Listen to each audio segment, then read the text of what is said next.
এই গ্রামের একটি মেয়ে যে কিনা গ্রামের সবার সাথে শারীরিক সম্পর্ক করে, কিন্তু তার সাথে সম্পর্ক করার পর গ্রামে একের পর এক খুন হয়।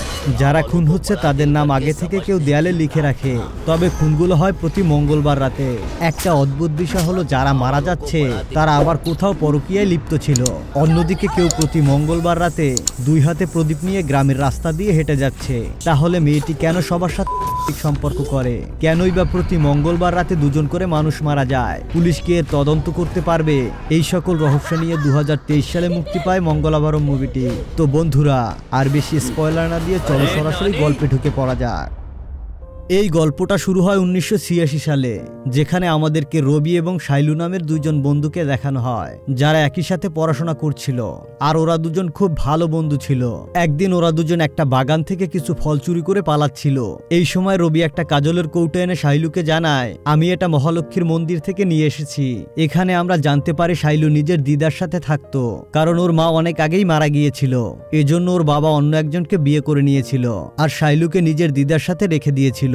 ওর বাবা মাঝে মধ্যেই নিজের বউ বাচ্চা নিয়ে শাইলুর দিদার বাড়িতে আসা যাওয়া করত, যাতে করে সে এখানকার সম্পত্তির ভাগ নিতে পারে। একদিন শাইলুর দিদা তাকে বলে, এই জমিটা আমি শাইলুর নামে দিয়ে দিয়েছি, এটা তোমরা কিছুতেই পাবে না। এটা শুনে লোকটা প্রচন্ড রেগে যায় এবং নিজের বউকে নিয়ে সেখান থেকে চলে যায়। এসব দেখে শাইলু মহালক্ষ্মীর মন্দিরে গিয়ে খুব কান্নাকাটি করতে থাকে। তখন রবি সেখানে চলে আসে আর শাইলু রবিকে সমস্ত কিছু বলে। রবি তখন শাইলুকে সান্ত্বনা দিয়ে বলে, সবকিছু ঠিক হয়ে যাবে, তুই এত ভেঙে পড়িস না। এই সময় রবির বাবা এখান থেকে যাচ্ছিল আর সে রবিকে মারধর করে এখান থেকে তাদের বাড়িতে পাঠিয়ে দেয়। তারপর সে খুব খারাপ ভঙ্গিমায় শাইলুর শরীর টাচ করতে থাকে এবং তাকে বলে, কিরে তোকে ডাকি, তুই আসিস না কেন? এখানে বোঝা যায় যে ওই লোকটা তার সাথে খুব খারাপ কিছু করত। ওই রাতে খবর পাওয়া যায় রবিদের বাড়িতে আগুন লেগে গেছে। শাইলু যখন এটা দেখতে যায় তখন সে জানতে পারে ওই দুর্ঘটনায় রবি এবং রবির বাবা আগুনে পুড়ে তারা দুজন মারা গিয়েছে। তখন সে প্রচন্ড কাঁদতে থাকে আর সে ভাবতে থাকে সবচেয়ে কাছের বন্ধুটা এখন আর পৃথিবীতে নেই। এরপর এই ঘটনার 10 বছর পরের দৃশ্য দেখানো হয়। আমরা একটি মেয়েকে দেখতে পাই যে মধ্যরাতে নিজের হাতে এবং মাথায় প্রদীপ জ্বালিয়ে গ্রামের রাস্তা দিয়ে মন্দিরের দিকে ছুটছে এবং তার পায়ের নুপুরের বিশাল আওয়াজ হচ্ছে। মেয়েটি প্রচন্ড জোরে ছুটছে, কিন্তু এই প্রদীপগুলো কিছুতেই নিভছে না। পরদিন মঙ্গলবার সকালে গ্রামবাসীরা একটি বাড়ির দেয়ালে বড় বড় করে কিছু লেখা দেখতে পায় আর তারা এটা দেখে অবাক হয়ে যায়। এখানে রাজু নামের একটি ছেলে ছিল যার এইসব বিষয়ে কিছুটা নলেজ ছিল, আর রাজুর বন্ধুর নাম ছিল পুলি। সে মূলত চোখে দেখতে পেত না। পুলি যখন রাজুকে জিজ্ঞাসা করে ওখানে কি লেখা আছে, রাজু বলে এখানে এরকম দুজনের নাম লেখা আছে যারা বিয়ের পর অন্যজনের সাথে পরকীয়া করত। ওখানে যে লোকটার বউয়ের নাম লেখা ছিল সেই লোকটা এখানে এসে আবার একটি দেখতে পায় আর সে মারাত্মক রেগে যায়। সে বলে আজ তার নিজের বউকে মেরেই ফেলবে, কিন্তু একটু পরেই দেখা যায় ক্ষেতের একটি কুয়ার পাশে ওই লোকটার বউ এবং তার প্রেমিকা মরে পড়ে রয়েছে। তবে এই দৃশ্যে গ্রামবাসীরা হয়রান হয়ে পড়ে। তারা সবাই ভাবে এরকমটা কি করে হতে পারে। কিছুক্ষণ পরে সাব ইন্সপেক্টর মায়া এই কেসটাকে সমাধান করার জন্য গ্রামে আসে। মায়া সেখানে সবকিছুকে যাচাই করতে শুরু করে। তখন গ্রামবাসীরা বলে, জমিদার আমাদের মালিক, তিনি যদি অনুমতি না দেন তাহলে আপনারা এই লাশ দুটোকে এখান থেকে নিয়ে যেতে পারবেন না। একটু পর জমিদার এখানে আসে। জমিদার পুলিশকে এই লাশগুলোকে এখান থেকে নিয়ে যেতে বারণ করে। তখন মায়া তাকে বোঝায়, দেখুন আমাদের মনে হচ্ছে এটা একটা মার্ডার, তাই আমাদের এই বডিগুলোকে পোস্টমর্টম করানো অত্যন্ত জরুরি। তবে জমিদার কোনো কথা মানতে নারাজ। জমিদার বলে এটা আত্মহত্যা ছাড়া আর কিছুই নয়, আপনারা চলে যান এখান থেকে। এরপর আমরা বিশ্বনাথ নামের একজন ডক্টরকে দেখতে পাই।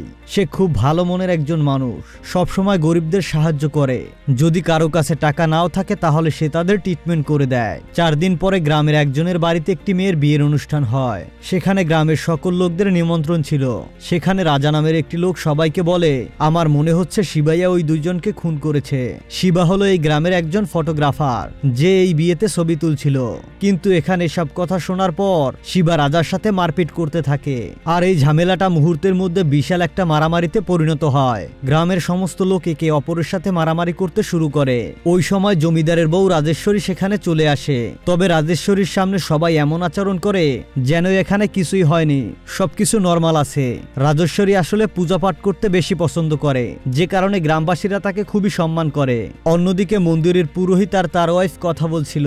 পুরোহিত এক পর্যায়ে তার ওয়াইফকে বলে, মন্দিরের সামনে তো মেলা বসার সময় হয়ে গেল, কিন্তু হাতে তো একটি টাকাও নেই। তখন তার বউ তাকে বলে, তুমি একবার জমিদারের কাছে গিয়ে কিছু টাকা চেয়ে দেখো না। পরের দিন পুরোহিত জমিদারের কাছে কিছু টাকা ধার চাইতে যায়। তবে জমিদার তাকে বলে, আমি অত ঠাকুর দেবতা মানি না, আর আমি তোমাদেরকে একটি টাকাও দিতে পারবো না, তুমি এখান থেকে চলে যাও। এই সময় পুরোহিত যখন এখান থেকে ফিরে যাচ্ছিল, তখন জমিদারের বউ তাকে ডাকে।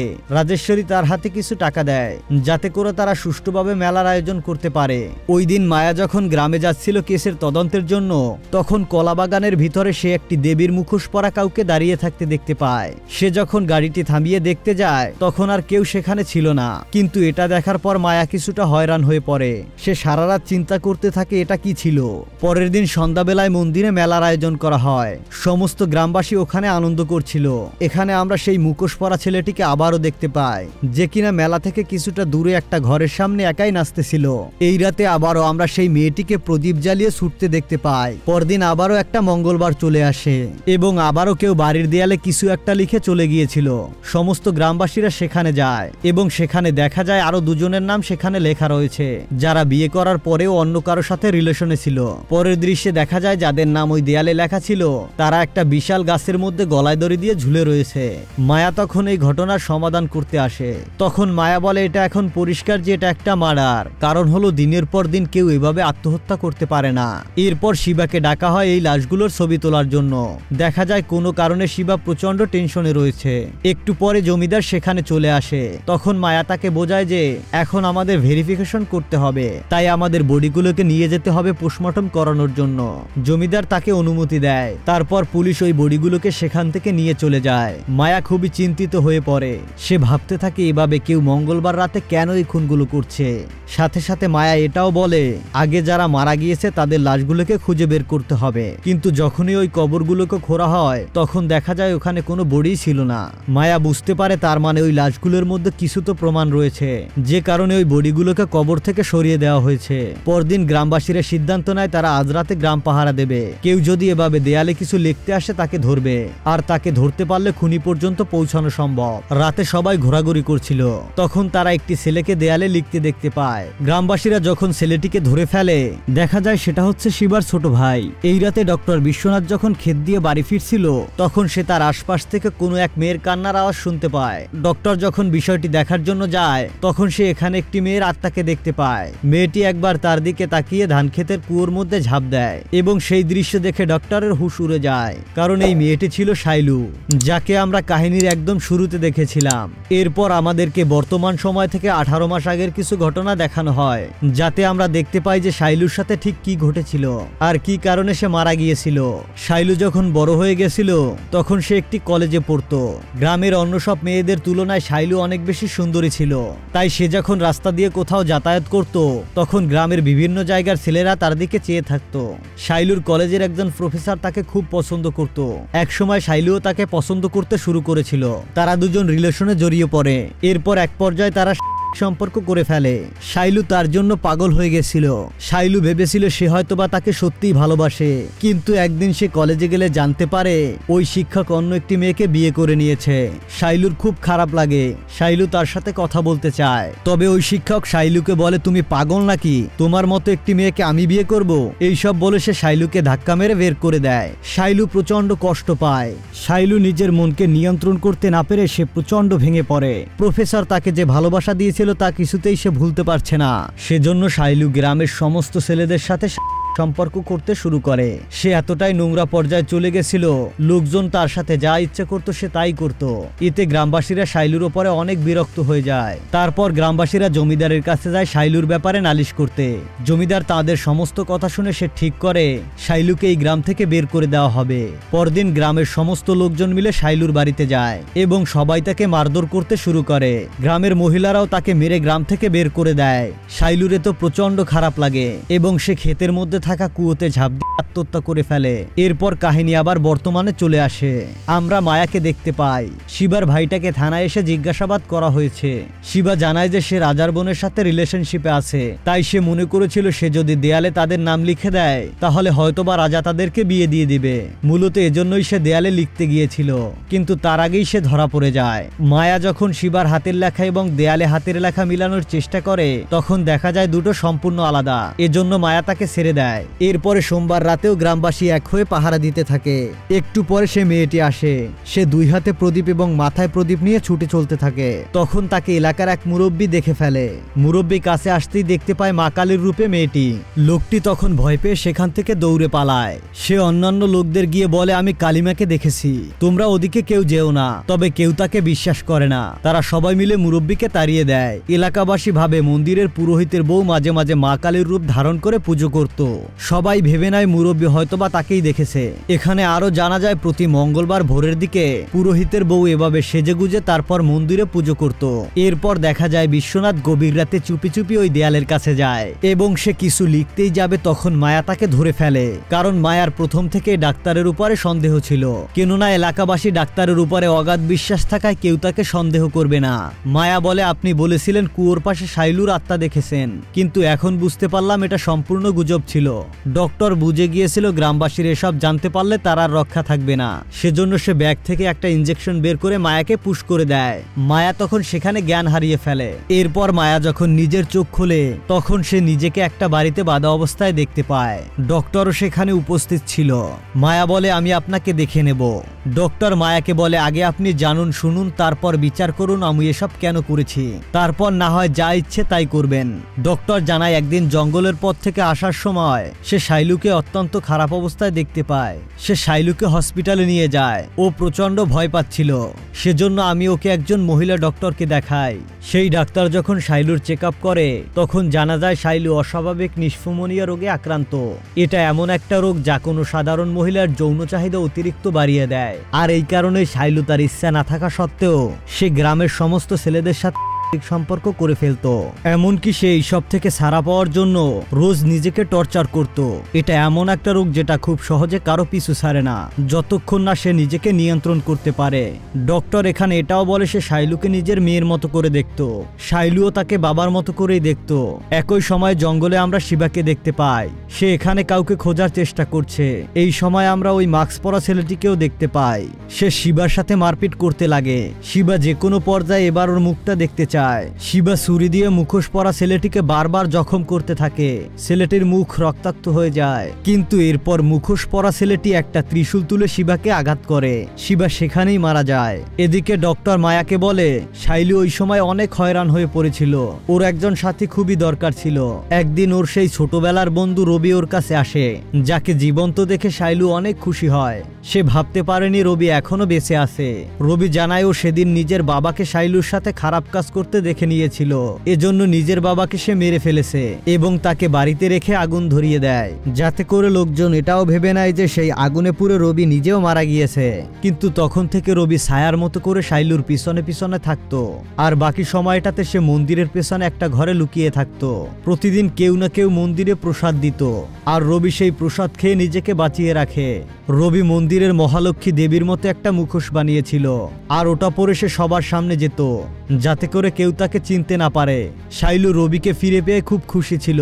এমনকি তারা দুজন বিয়ে করবে বলেও ঠিক করেছিল। কিন্তু রবি একদিন জানতে পারে শাইলু আত্মহত্যা করেছে। এটা শোনার পর রবি কিছুতেই মানতে পারছিল না। রবি শাইলুকে দেখার পর বুঝতে পারে ওকে কেউ খুন করেছে, যে খুনটা মূলত 6 জন মিলে করেছিল। ওই 6 জনের মধ্যে রবি প্রথম 4 জনকেই মেরে ফেলে।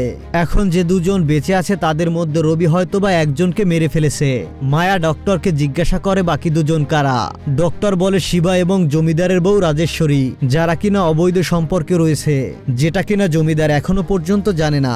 দেখা যায় ক্ষেতের মধ্যে যে ত্রিশূল দিয়ে শিবাকে মেরেছিল সে আর অন্য কেউ নয়, বরঞ্চ সে রবি ছিল। কিন্তু মায়া বলে রাজেশ্বরী তো খুব একটা সৎ মেয়ে। ডক্টর বলে না, সে প্রচন্ড লোভী এবং হিংসুটে। টাকার জন্য সে জমিদারকে বিয়ে করেছে, আর ঠাকুরের প্রতি সে যে ভক্তি দেখায় ওটা শুধুমাত্র লোক দেখানোর জন্য। ডক্টর এবার মায়াকে শাইলুকে খুন করার আসল কাহিনীটা জানায়, যেটা হলো শাইলু একদিন শিবা এবং রাজেশ্বরীকে খুব বাজে অবস্থায় দেখে ফেলেছিল। এই ব্যাপারটা যাতে কেউ জানতে না পারে সেজন্য 6 জন মিলে প্ল্যান করে শাইলুকে প্রাণে মেরে ফেলে এবং সমাজে সকলের সামনে একটা মিথ্যে ঘটনা সাজিয়ে দেয়। বাইরে আমরা জমিদারকে দেখতে পাই। ডক্টর এবং মায়ার সমস্ত কথোপকথন সে শুনে ফেলে। সে প্রচন্ড রেগে যায় এবং বাড়িতে গিয়ে রাজেশ্বরীকে ইচ্ছামতো মারতে থাকে, এরপর তাকে পুড়িয়ে মেরে ফেলে। এদিকে রবির এখন শাইলুর জন্য প্রতিশোধ নেওয়া শেষ হয়ে গিয়েছিল। এরপর রবি ওই পুকুরটায় ঝাঁপ দিয়ে দেয়। পরের দিন গ্রামে যখন রাজেশ্বরী মারা যাওয়ার খবর ছড়িয়ে পড়ে তখন প্রচুর পরিমাণে গ্রামবাসী জমিদারের বাড়ির সামনে এসে জড়ো হয়। পুলিশ অফিসার মায়াও সেখানে চলে এসেছিল। মায়া জমিদারকে বলে কিভাবে এসব হলো। জমিদার বলে ও তো দেবীমার ভক্ত ছিল, ও নিজেকে শেষ করে ফেলেছে যাতে করে তার কাছেই থাকতে পারে। মায়া বুঝে গিয়েছিল যে জমিদার নিজের বউকে মেরে ফেলেছে। তবে মায়ার এখন শাইলুর জন্য খুব খারাপ লাগছিল, সেজন্য সে জমিদার এবং ডক্টরকে কিছুই বলে না। সে এই গ্রাম থেকে বদলি হয়ে অন্য কোথাও চলে যায়। ওই রাতে জমিদার ডক্টরকে বলে, আপনি যখন ইন্সপেক্টরকে সবকিছু বলেছিলেন তখন আমি বাইরে থেকে সমস্ত কিছু শুনে নিয়েছিলাম। আমি নিজেকে আর সামলাতে পারিনি, আমি বাড়িতে গিয়ে রাজেশ্বরীকে মেরে ফেলেছি। জমিদার ডক্টরকে আরো জিজ্ঞাসা করে, একটা কথা বলুন তো মহাশয়, তাহলে আপনি কি করে জানলেন যে ওই 6 জনই শাইলুকে মেরেছিল?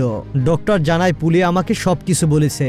বন্ধুরা, তোমাদের হয়তো বা এই পুলির কথা মনে আছে নিশ্চয়ই, যে কিনা দেখতে পায় না। আসলে মূলত পুলি অন্ধ ছিল না, সে অন্ধ সাজার নাটক করে গ্রামবাসীর থেকে সাহায্য তোলে। ও একদমই নর্মাল ছিল। ওই দিন যখন ওই 6 জন মিলে শাইলুকে মারছিল তখন পুলিও ওখানে ছিল। ও দূর থেকে সমস্ত কিছু দেখে নিয়েছিল। তারপর ডাক্তার যখন বাড়িতে ফেরে সে ডক্টরকে সমস্ত কিছু বলে দেয়। তারপরই মূলত ডক্টর আর রবি মিলে এরকম একটা প্ল্যান সাজায় এবং তাদের সবাইকে মেরে শাইলুর হত্যার প্রতিশোধ নেয়। তো বন্ধুরা, এই ছিল মঙ্গলাভারাম মুভির সম্পূর্ণ গল্প। তোমাদের কাছে গল্পটি কেমন লেগেছে অবশ্যই কমেন্ট করে জানাও। দেখা হচ্ছে পরবর্তী ভিডিও নিয়ে খুব শীঘ্রই। আর হ্যাঁ, ভিডিওটি শেষ করার আগে তোমাদের কাছে ছোট্ট একটা অনুরোধ, তোমরা এখনো যারা চ্যানেলটিকে সাবস্ক্রাইব করোনি এখনই সাবস্ক্রাইব করে দাও। দেখা হবে নতুন কোনো গল্পে। ততদিন পর্যন্ত ভালো থেকো, সুস্থ থেকো। Till then, tata.